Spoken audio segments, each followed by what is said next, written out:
Assalamualaikum warahmatullahi wabarakatuh. Selamat siang Bapak Denny Yudiantoro MM, selaku dosen pengampu mata kuliah Pasar Modal Syariah. Saya Helen Adelia Pramesti selaku moderator dari kelompok 3 ingin menyampaikan materi mengenai struktur lembaga pendukung Pasar Modal Syariah. Baik, langsung saja untuk materi yang pertama yaitu mengenai bursa efek. Bursa efek ini adalah pihak yang menyelenggarakan dan menyediakan sistem atau sarana untuk mempertemukan penawaran jual dan beli di antara efek pihak-pihak lain dengan tujuan untuk memperdagangkan efek di antara mereka, yaitu dalam UU PM Pasal 1 berdasarkan PP 45 tahun 1995 Pasal 5. Pemegang saham bursa minimal 50 anggota, bursa AB dan maksimal 200 AB. PT Bursa Efek Indonesia ini didirikan dengan tujuan untuk menyelenggarakan perdagangan efek yang teratur, wajar, dan efisien. Bursa Efek Indonesia ini mempunyai tugas untuk menyelenggarakan perdagangan efek yang teratur, wajar, dan efisien, serta menyediakan sarana pendukung serta mengawasi kegiatan anggota Bursa Efek, menyusun rancangan anggaran tahunan dan penggunaan laba Bursa Efek, dan melaporkannya ke Bapepam atau LK dalam UU PM Pasal 7. Fungsi bursa lainnya ini adalah untuk menjaga kelangsungan pasar atau market liquidity dan menciptakan harga efek yang wajar atau yang biasa disebut dengan price discovery. Untuk materi yang selanjutnya akan dijelaskan oleh teman saya. Materi yang kedua yaitu lembaga clearing penyimpanan dan lembaga penyimpanan penyelesaian. LKP dalam perdagangan efek LKP adalah pihak yang menyelenggarakan jasa clearing dan penjaminan penyelesaian transaksi bursa. Saat ini, PT Clearing dan Penjaminan Efek Indonesia KPII adalah pihak yang telah mendapatkan izin sebagai LKP untuk melaksanakan kegiatan clearing dan penjaminan penyelesaian transaksi bursa. Pengertian clearing yang dimaksud adalah suatu proses penentuan hak dan kewajiban efek dan atau dana anggota bursa yang timbul dari transaksi efek yang dilakukan di bursa efek. Sedangkan pinjaman penyelesaian transaksi bursa adalah merupakan kepastian penurunya hak dan kewajiban efek dan atau dana anggota bursa yang timbul dari transaksi bursa. Selanjutnya adalah Lembaga Penyimpanan dan Penyelesaian (LPP). Fungsi LPP dalam perdagangan efek LPP adalah pihak yang menyelenggarakan kegiatan kustodin sentral bagi bank kustodin, perusahaan efek, dan pihak lain.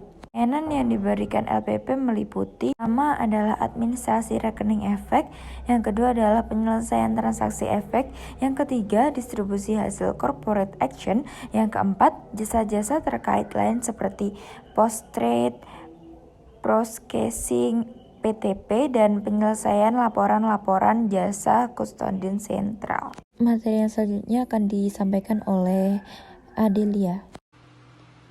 Baik, materi selanjutnya adalah kustodian. Dalam kegiatan pasar modal, salah satu lembaga penunjangnya adalah kustodian. Menurut ketentuan pasal 1/8 Undang-Undang Nomor 8 Tahun 1995 tentang pasar modal, dirumuskan bahwa yang dimaksud dengan kustodian adalah pihak yang memberikan jasa penitipan efek atau harta lain yang berkaitan dengan efek serta jasa lain, termasuk penerimaan dividen, bunga, dan hak-hak lain, menyelesaikan transaksi efek, dan memiliki pemegang rekening yang menjadi nasabah.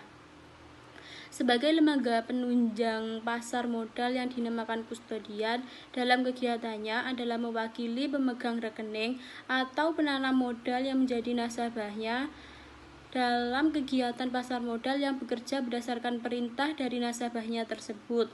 Berkaitan dengan itu, sebagaimana yang ditentukan dalam undang-undang, bahwa bank umum dapat juga menyelenggarakan kegiatan usaha sebagai kustodian setelah mendapat persetujuan dari Badan Pengawas Pasar Modal atau biasa disebut dengan Bapepam. Selanjutnya, kustodian juga memiliki kewajiban dan tanggung jawab, yaitu yang pertama, kustodian menyelenggarakan kegiatan penitipan bertanggung jawab untuk menyimpan efek milik pemegang rekening dan memenuhi kewajiban lain sesuai dengan kontrak antara kustodian dan pemegang rekening. Yang kedua, efek yang dititipkan wajib dibukukan dan dicatat secara terperinci. Yang ketiga, kustodian hanya dapat mengeluarkan efek atau dana yang tercatat pada rekening atau pihak yang diberi wewenang untuk bertindak atas namanya. Yang keempat, kustodian wajib memberikan ganti rugi kepada pemegang rekening atas setiap kerugian yang timbul akibat kesalahannya. Materi selanjutnya adalah Biro Administrasi Efek. Biro Administrasi Efek adalah badan hukum berbentuk perseroan terbatas yang khusus didirikan untuk menjalankan tugas administrasi efek yang diperdagangkan di bursa dan dipercayakan kepadanya oleh pihak yang berkepentingan. Biro Administrasi Efek memiliki beberapa tugas pokok, yaitu yang pertama, melaksanakan pekerjaan yang dipercayakan kepadanya oleh emiten dan penjamin emisi efek dalam pelaksanaan dan penyelesaian emisi efek. Yang kedua, menata usahakan pemindahan hak atas efek untuk kepentingan para emiten dan para pemegang efek. Yang ketiga, melaksanakan kegiatan lain yang diamanahkan seperti clearing di bursa efek, penyimpanan efek, dan pembayaran dividen. Biro Administrasi Efek juga memiliki beberapa tanggung jawab, antara lain yaitu setiap Biro Administrasi Efek wajib mengadministrasikan, menyimpan, dan memelihara catatan, pembukuan data, dan keterangan tertulis yang berhubungan dengan emiten yang efeknya diadministrasikan oleh Biro Administrasi Efek, jasa administrasi efek yang diberikan, manajemen Biro Administrasi Efek.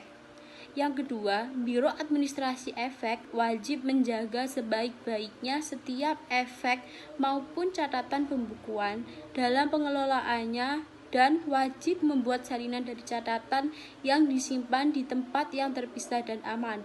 Baik, untuk materi selanjutnya akan disampaikan oleh teman saya. Untuk materi selanjutnya yaitu wali amanat. Wali amanat adalah lembaga yang mempunyai tugas pokok mewakili dan melindungi kepentingan para pemegang obligasi sesuai ketentuan yang tercantum dalam perjanjian perwali amanatan. Kegiatan yang dilaksanakan oleh wali amanat yaitu yang pertama, menganalisis kemampuan dan kredibilitas emiten. Yang kedua, menilai sebagian atau seluruh harta kekayaan emiten. Yang ketiga, memberikan nasihat yang diperlukan oleh emiten. Yang keempat, mempersiapkan dokumen-dokumen yang diperlukan bersama emiten dan penjamin emisi efek.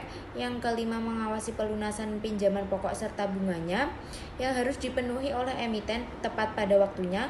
Yang keenam, bertindak sebagai agen utama pembayaran. Yang ketujuh, terus-menerus mengikuti perkembangan pengelolaan perusahaan emiten. Yang kedelapan, melakukan kegiatan lain yang lazim dilakukan oleh wali amanat.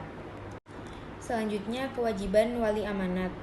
Ada 3. Yang pertama, wali amanat wajib membuat kontrak perwali amanatan dengan emiten sesuai dengan ketentuan yang ditetapkan.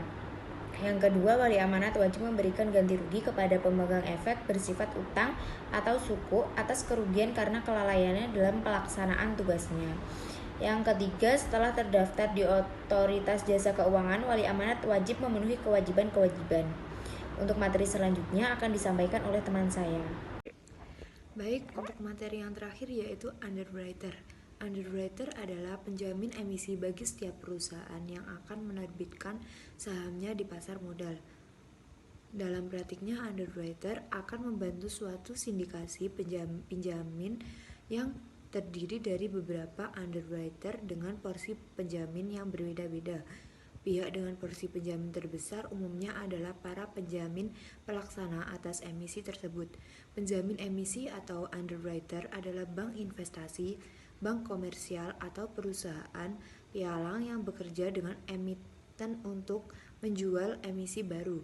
Emiten dapat memilih peminjam emisi dengan pelengkapan atau penetapan atas dasar negosiasi.